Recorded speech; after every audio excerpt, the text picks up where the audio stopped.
Buyers, do you have to pay for your buyer's agent commission now?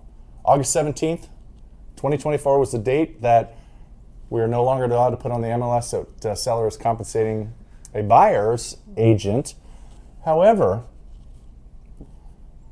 it's not changing things very much at all. Nothing has changed. So we just want to talk about it real quick here because no matter what, a seller has paid the commissions for the realtors forever. Forever, in California. Yeah, and so typically what it is, like if I am getting a new listing, we'll put a listing agreement together, we'll get the commission, and I typically will split that 50% with the buyer's agent.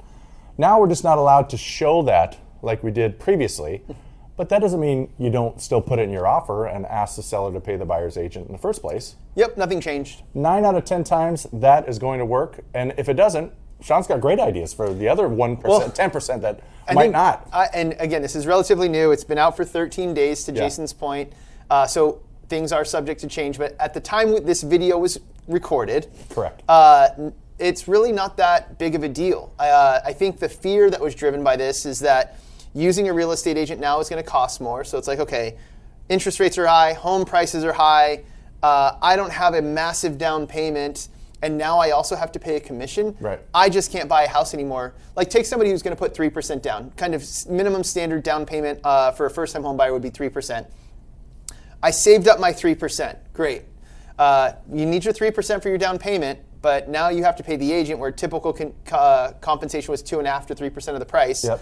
Well, I don't have that. I can either pay my agent or I can put my down payment, but what do I do? And so the reality is, and I've spent 6 months kind of working on this, is really nothing changed. Yeah. The commission, now called compensation, was always built into the price. And everybody goes, what are you talking about?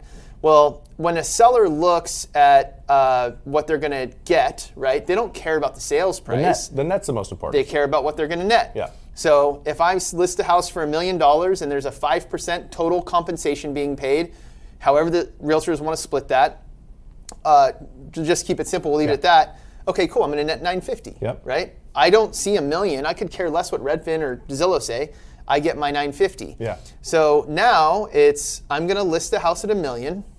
I don't have to show that I'm going to pay the buyer's agent. Yeah. So let's just say we're splitting it 50-50, 2.5%. Cool, I'm going to net $975. I'm not going to list the house for less. That's what the government says is going to happen. It's not. No. The seller's going to go, cool, I'm netting $975. So me only working with buyers, I don't work with sellers.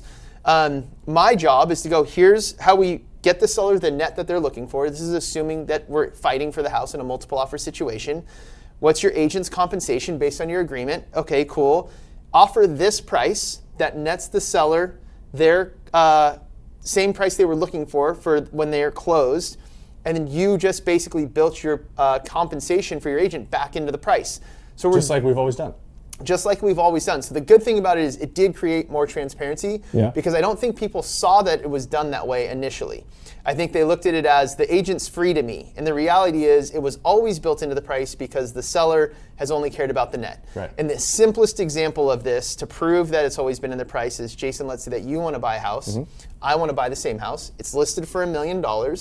It is pre-August 17, 2024. Seller is offering 5% total compensation to the agents. You want to buy it. You're going to get 2.5 representing yourself. Do you need the 2.5? I'm probably going to either take it off the purchase price or just throw a great party. Probably the first one. Right. But just the way you said it is perfect because he said he's going to take it off the purchase price. Right. So he took the 2.5% buyer agent compensation off of the purchase price, meaning that it was built in. Yeah. I'm not an agent. Can I do that? No, because the agent representing me would need to be compensated for their work. So the compensation was always built into the price. It's just very, very transparent now that it was. So you do not have to come with more money out of pocket. Right.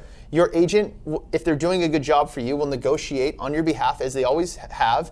And your lender should be working to use your mortgage financing in the best and most advantageous way possible. So we're doing what we've always done, at least we are. Can't speak for everyone, but we're doing what we've always done, which is to help our clients get the best deal possible. Right. That's right. So don't be scared out there. That's all there is to it. It's the same as Life's it ever good. was. Houses are just as easy to get as they've ever been. That's right. Sean Herrero, Cross Country Mortgage, Jason Caskie, Coldwell Banker, both out of the Danville office. Thank you guys for watching. Take care, and we will see you soon. Talk to you soon.